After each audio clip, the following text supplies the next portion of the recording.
Hey, welcome everybody. I've got Rachel Haynes here for a market update, seeing what's going on with her and her business here this past year, and then what she's got looking forward to 2024. She made a move in 2023 to Hamilton House, and I told her I wanted to start off with that and tell us a little bit about Hamilton House and what she saw and why she made the move.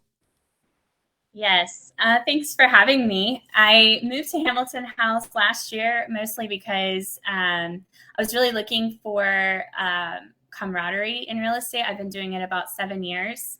And I noticed I had actually done some business with Emily Lloyd in the past, Hmm. and we really hit it off. So that's kind of how it got started. But once I joined, I was really amazed at the support I got in the brokerage, and it just really helped me with my professionalism. They kind of raised the bar with that. They're very high on ethics. Those were all things that were important to me. So Right. that's why I made the switch, and I've been very happy there. Um, obviously you did it. Occasionally, as I talk oftentimes on the full podcast when I'm interviewing, even the highest producing agents, brokers out there, sometimes the brokerage you're at just, I mean, isn't adding the value anymore. You do need to look out and see if there's something else, or it's just a time in your business you need to make a move. I always take it back to in a corporate world, changing jobs. I saw a nice reel the other day. She was talking about how people who change jobs every few years or change companies, generally make more money. And it's sometimes you just need that fresh start or restart. Yeah, yes, exactly. And it was hard for me because I am pretty loyal to the people I'm around. But once I made the move, I was really glad I did for those reasons that you mentioned. And then getting exposed to different kinds of people and the way they're doing their business just really has helped round me out in the past year in ways I didn't even, look for, but I Yeah. have seen that value added to my life and my business. So Uh, one of the common themes I hear with a lot of agents is, you know, collaboration with the other agents, and whether they're with the same brokerage or not, but having a group of other agents that are active like you are and trying to move your business forward. You're all got the same goals and drives, and you're trying to find something new and how to do something better.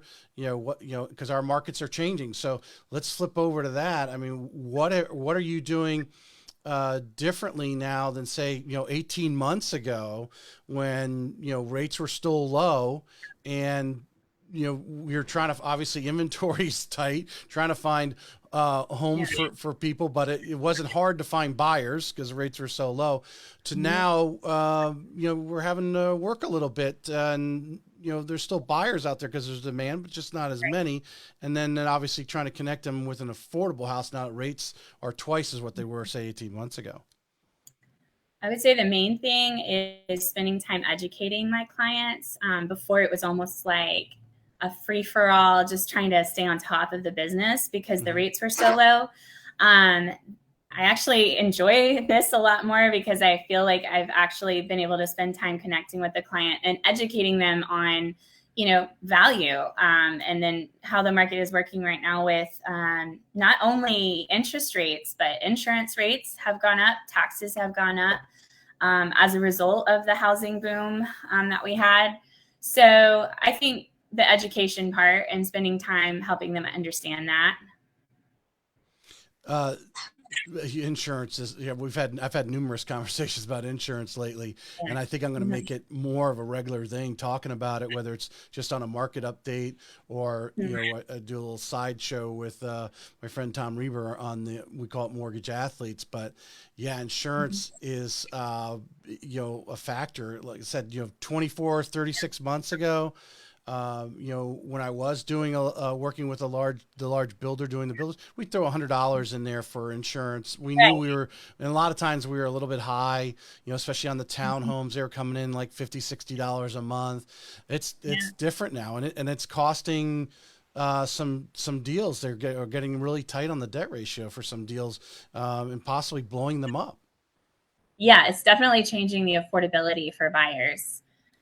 It's just been unreal. And then on top of that, you have to be Really paying attention when you're going to look at homes. There's a lot of boxes they're having to check, as far as the age of the roof or the water heater, which those were always factors, but they've tightened up the protocols for being eligible for insurance. So those are part of the education. And it can be frustrating for buyers because, they have their own list of things they're looking for. And then the inventory is so low.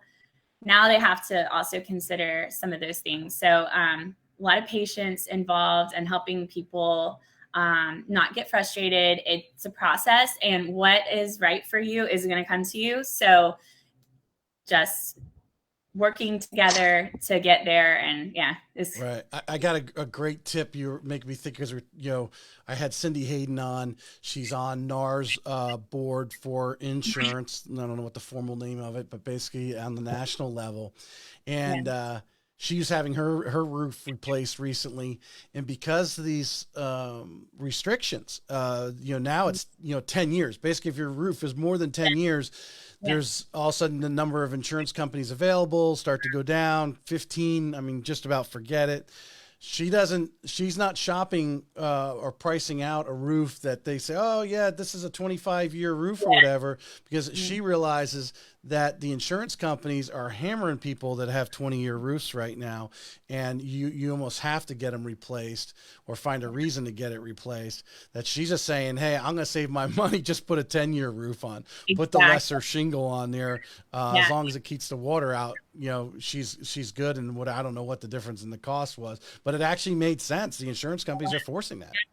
Imagine being a seller who invested in, a 35-year architectural shingle, and then being told, oh yeah, you're going to have buyers asking for a roof replacement because it's not within the guidelines anymore. So yeah, that can be another facet of it, that as far as when I have listings, that can be frustrating for sellers if they don't understand that already. Yeah. So, and the fact that, especially if you have a client who's, you're, for whatever reason, it's tight on the debt ratio from an approval, and you got this house A over here, whatever its characteristics, you got house B, they may be very similar in size. Customers, could go with either one, but one may have a totally different insurance rate than the other because of the age of the roof, age of the water heater, the house, etc. Yes, exactly. What's tricky about it too is on the listing side, when you are pricing out the home, and then also negotiating, they have to also anticipate some of those costs or things being asked. So yeah, those are all really good points, and definitely a big part of educating the client when you're working with them, so that they're not being blindsided by these costs and factors into their equity, when they're selling, and to be prepared for it. And just to put out another tip that I think is great for, obviously, your circle of friends are going to be watching this, and they may not see me talk about this, or not necessarily me, they're one of the insurance agent I had on there. Right. When you go under contract now, and obviously as an agent, you're setting up the home inspection and that sort of thing for your buyers, you need to be actually calling the insurance agent and getting some statistics on that house, if not before showing them the house. What kind of things that they need from the insurance wise, because maybe the house is a little older. I always do that. I follow up with a call to insurance brokers that I've worked with in the past to clear things with them before we submit a repairs request, to make sure that they're going to have a green light and be able to get insurance before they close on the house. Because, you do not want to be caught in a situation where you think you've done everything and then turns out insurance has, informed you that's not going to be covered. You're going to have to get that replaced, or you won't get coverage. So yes, absolutely. Having a good relationship with some insurance brokers that you can have them give some quotes and ideas for your buyers. Yeah. Pitfalls that may come up. Yeah. It used to be, the week before closing, the underwriter says, yeah, everything looks great. Go ahead and, get the insurance and so forth. And we'll, do a final underwrite and you're good to close. And you really don't want to do that now. You want to be forward out in advance. And I think the other thing I've learned, again, we've talked about insurance a good bit this past couple of weeks, getting a wind mitigation and 4-point inspection A lot of the home inspectors will do that as part of their uh, Service to the service, right? buyer. Yeah. Yeah, exactly. I Yeah. And it's apologize. My light's on a timer here, and it's blocked. So, but I look all right. yes, you look great, Tracy. Thanks. Tell you're considered, you live out on the west side of Jacksonville, or greater Jacksonville area. Yes. You and I met originally. We were doing a manufactured home, which to me I think are going to make a comeback at some time, because affordable housing is hitting a peak, Yeah. and there is land out there, and whether it's just a single lot or, there's going to be manufactured home communities coming back, which, in the 70s and the 80s were popular in Florida. You deal Right. with it a lot out there. Talk a little bit about your mindset, the things that you have on your checklist, whether you're listing or your buyer's going over there, because it's a manufactured home, that you need to get, these are things I need to look for, and these are things I need to take care of, because you really made the process for my team here on the lending side. All the things, you were already on top of it because you have done it before. You knew what inspections we needed. You had Yeah. people on your Rolodex and your speed dial to go out and get those, reports and so forth that we needed. Yes, I live in a rural county, so I do tend to get a lot of customers who are looking for land or homesteads, and sometimes that means mobile homes, or they're purchasing land and then putting a mobile home on it.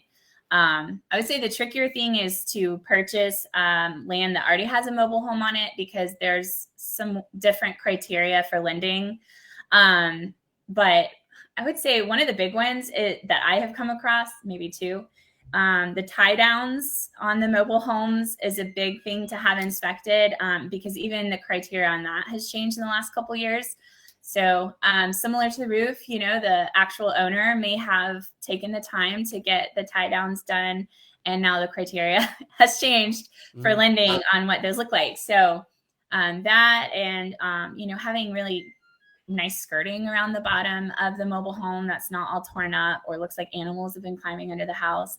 Just a lot of little things like that, because it is rural. So you're going to have animals going through your property and trying to climb up under the house and things. And that's obviously really important, because if we have a hurricane and you don't realize something's been chewing on your the underneath of your house, you're going to be in trouble. So just a few things like that, of course, which is why you and I met. Some lenders don't lend on more than 5 or 10 acres. And I've had a few customers with like 20, 21 acres. And that was really tricky to get lending for. But thankfully, you pulled it off.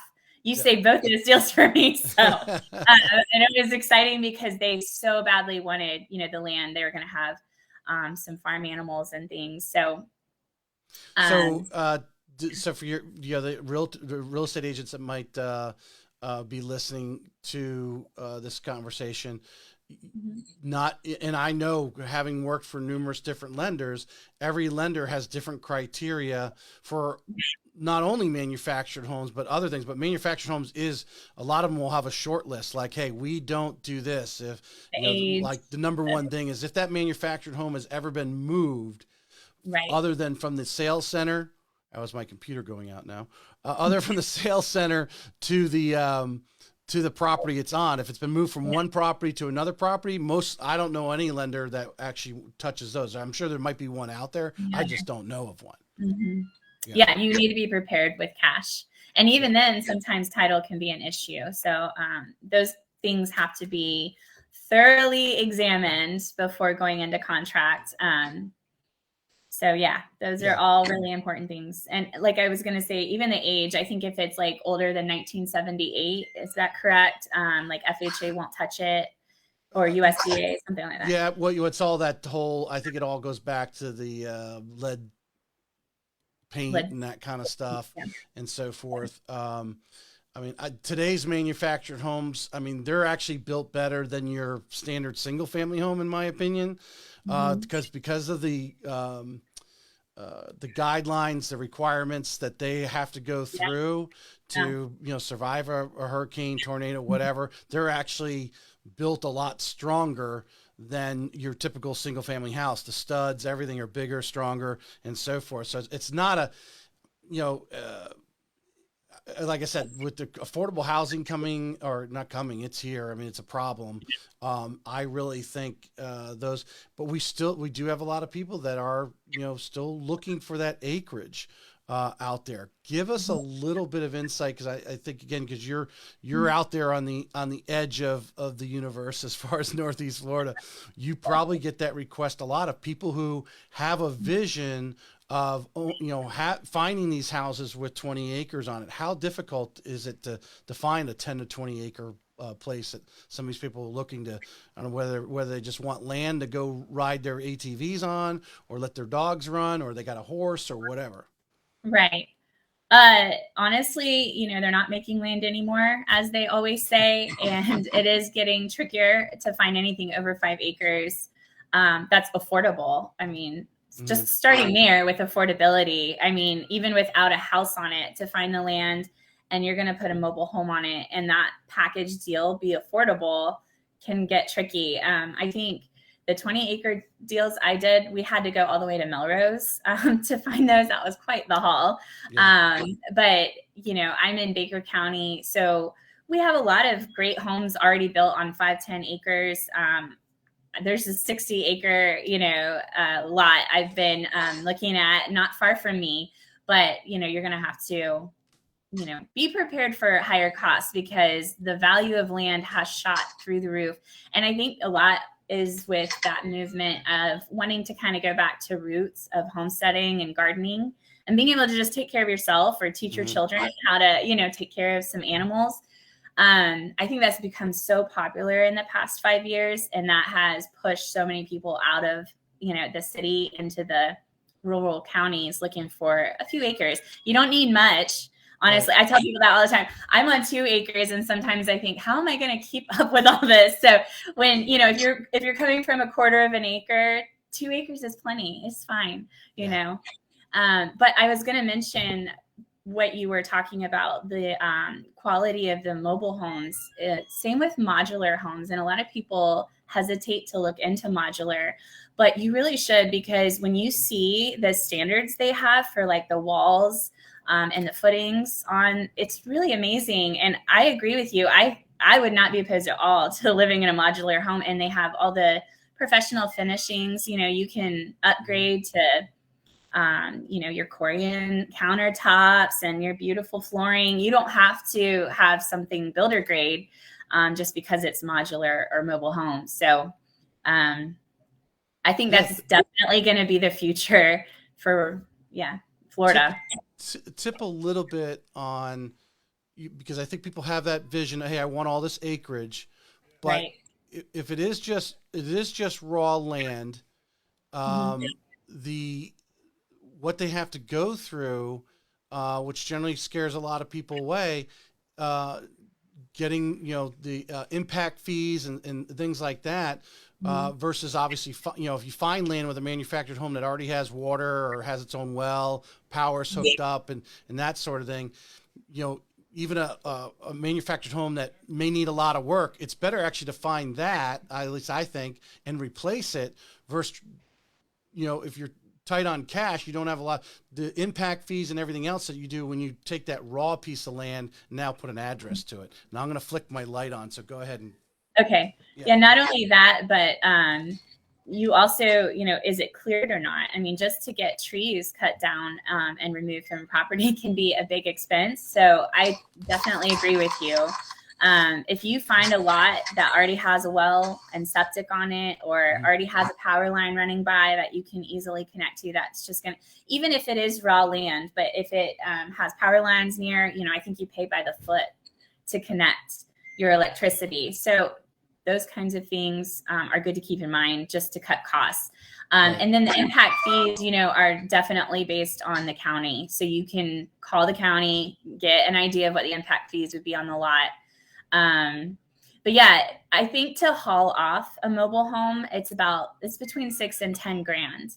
But if you are getting raw land and you need to put a well on, that's about $10,000. If you want a septic, that's around $10,000. Then you're going to be connecting the electric, paying impact fees. So you're right. I mean, as far as affordability, it would be a better idea. And then not only that, you're improving the property immensely. So the value of it is just going to go up Right. with Right. investments.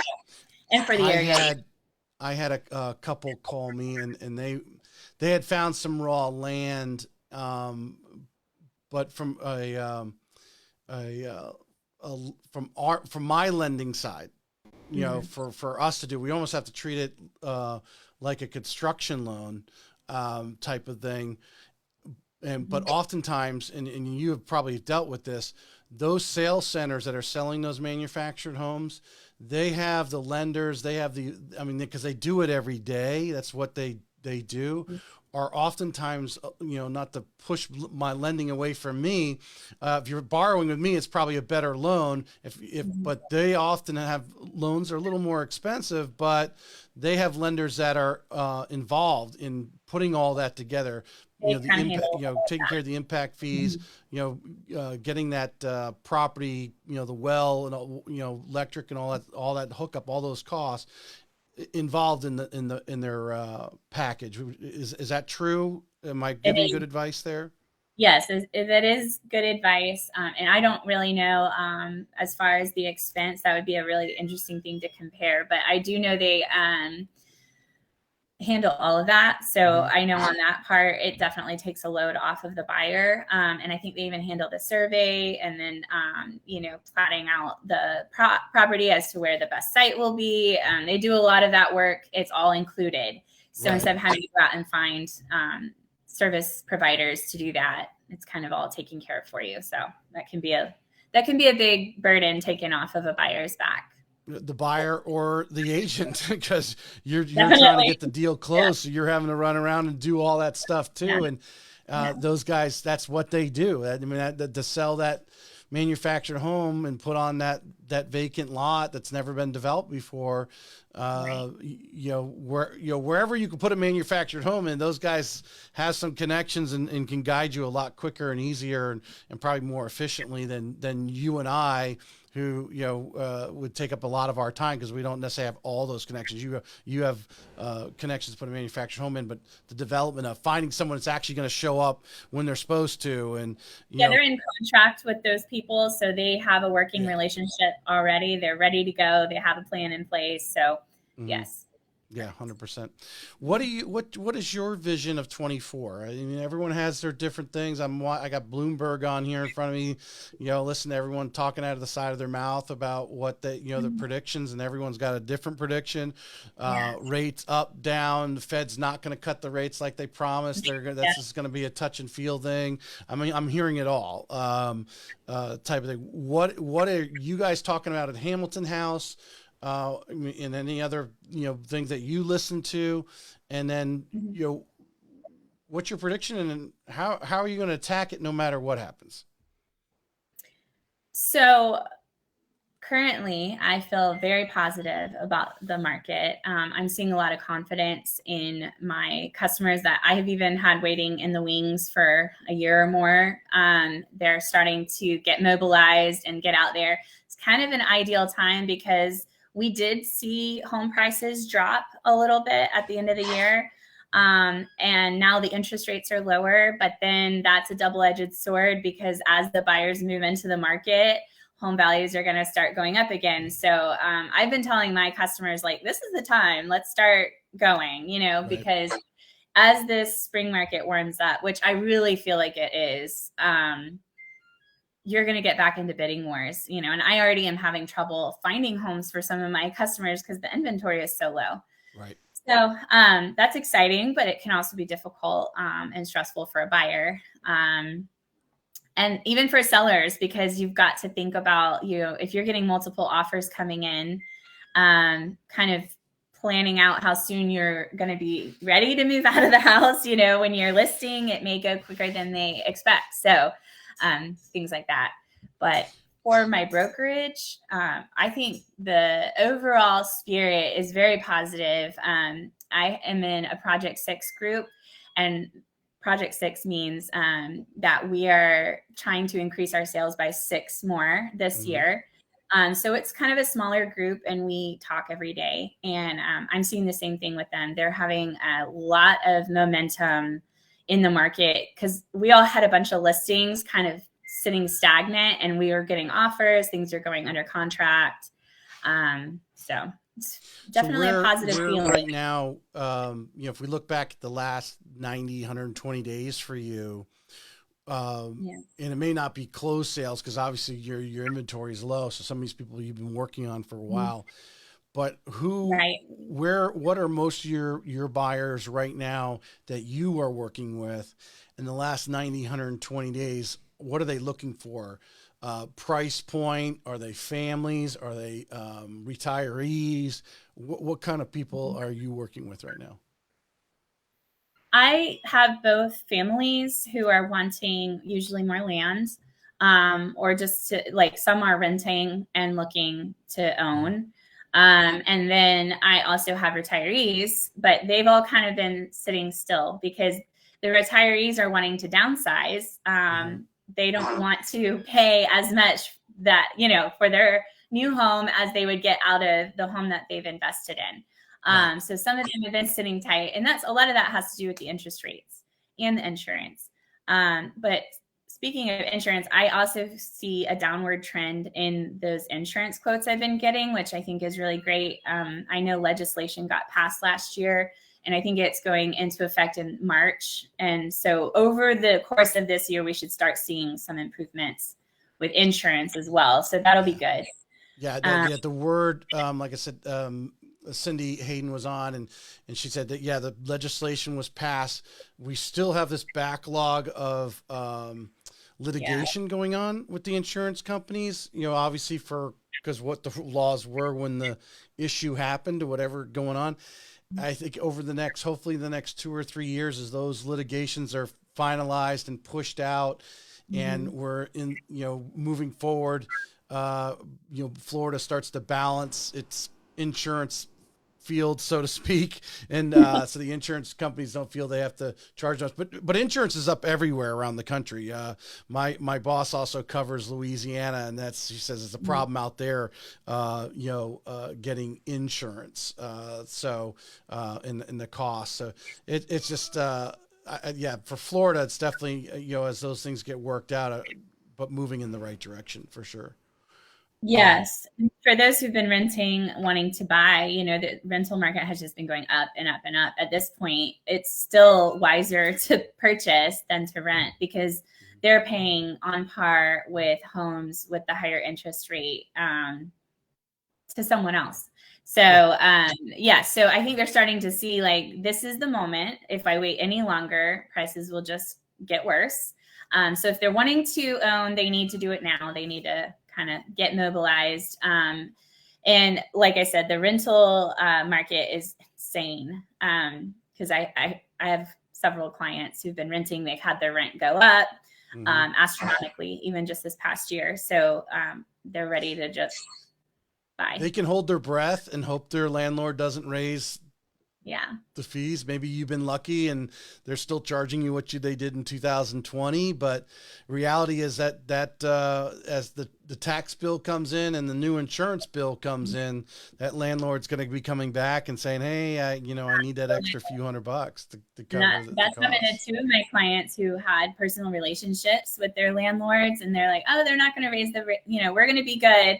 But you're absolutely correct. Once those tax bills came in and their insurance has, more than doubled in many cases, they have no choice but to raise their rent. So that's been the situation we've encountered. Yeah. So it sounds like you are also on what I think could happen.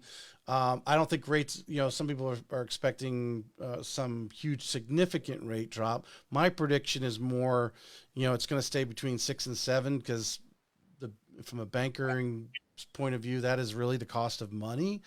Right. But should we have rate drop in, I've heard a lot of national professionals talking, we could see this again, that surge like you were just talking about a few minutes ago, because it's summertime, right? People are moving because school's out, so you always have generally a pickup in business in June, July, and August typically. Right. Especially up north where it's more seasonal. Nobody wants to move up north right now because they have to break ice and carry furniture in the snow. But Florida still sells homes throughout the year, but obviously all of us see a surge in June, July, and August. And if rates drop, how many people have you worked with in the last 12 months? Hopefully you're still in contact with them that are sitting there because, the interest rates are too high. The interest rates are too high.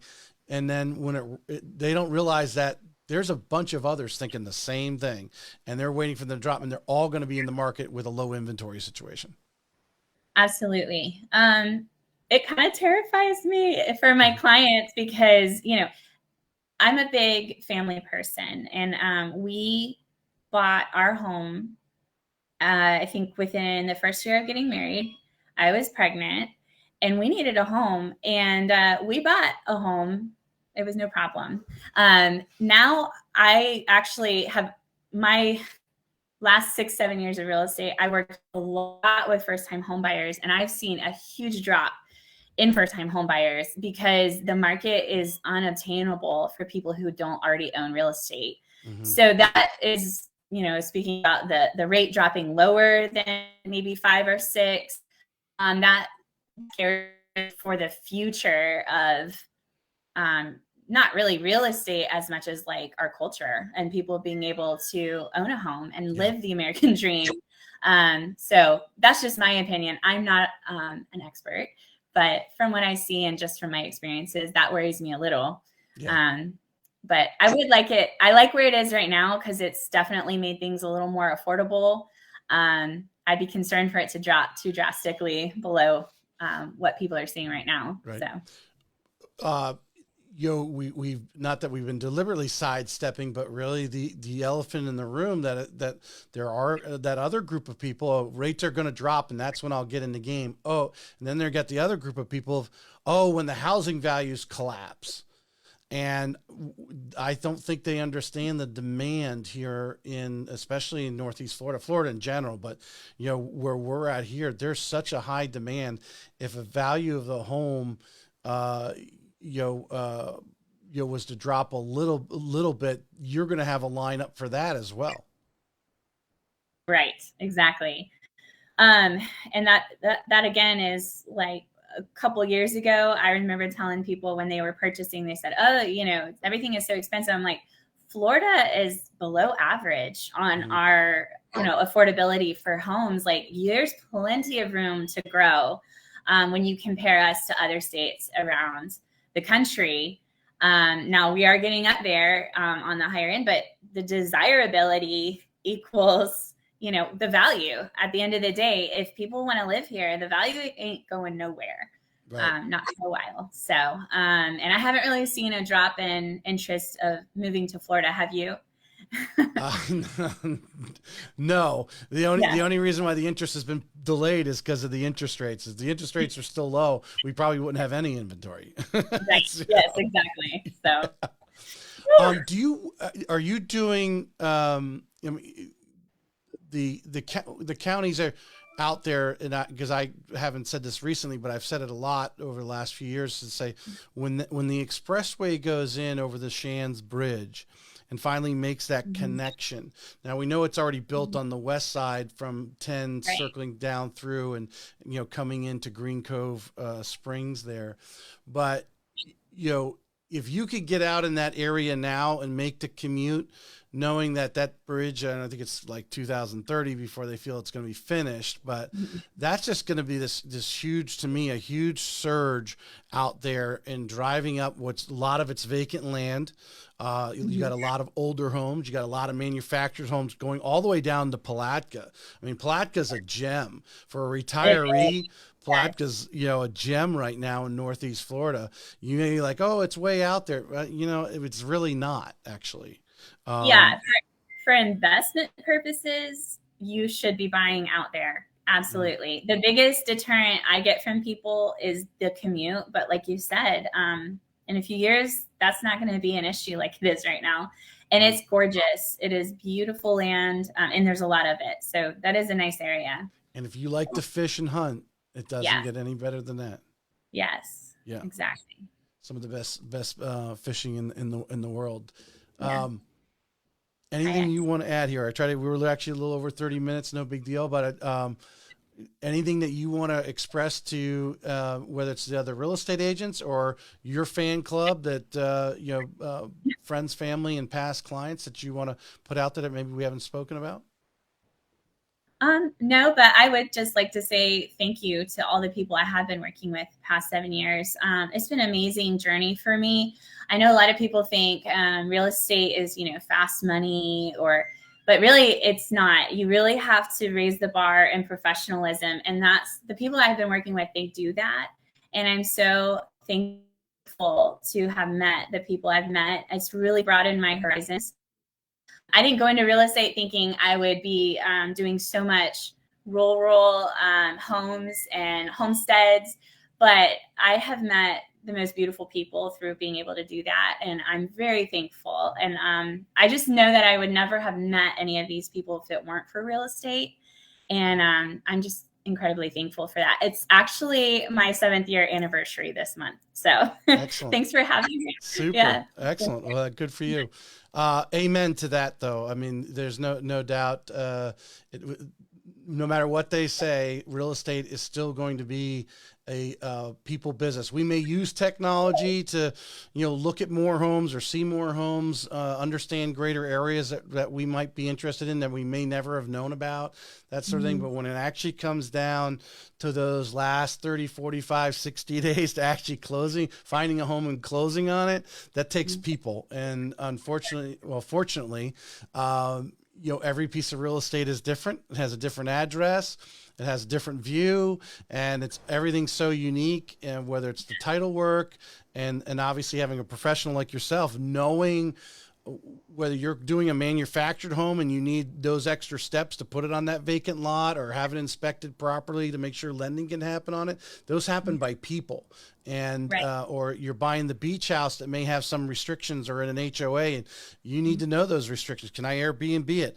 That's where the professional real estate agent comes in, and you're not going to get that from a computer or some artificial intelligence. You need to actually, that experienced person that knows where that information is and has that information because they live and work right there. Yeah, you've always got to be learning and growing and have a teachable spirit, and willing to learn. As I learn from every person I meet something new, and every contract, every deal, it's a learning experience. There's no two identical situations for people. So definitely have to be willing to grow. Yep.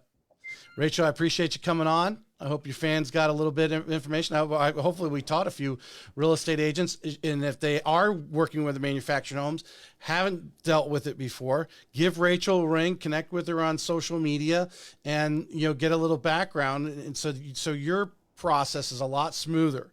If you're all of a sudden you got this client that wants to look at a manufactured home and you've never worked with a manufactured home before, Rachel knows what she's doing. Give her a call. Yes, thank you, Tracy. I appreciate you asking me on. No problem. You have a great afternoon. We'll talk to you soon. All right, you too. All right, bye.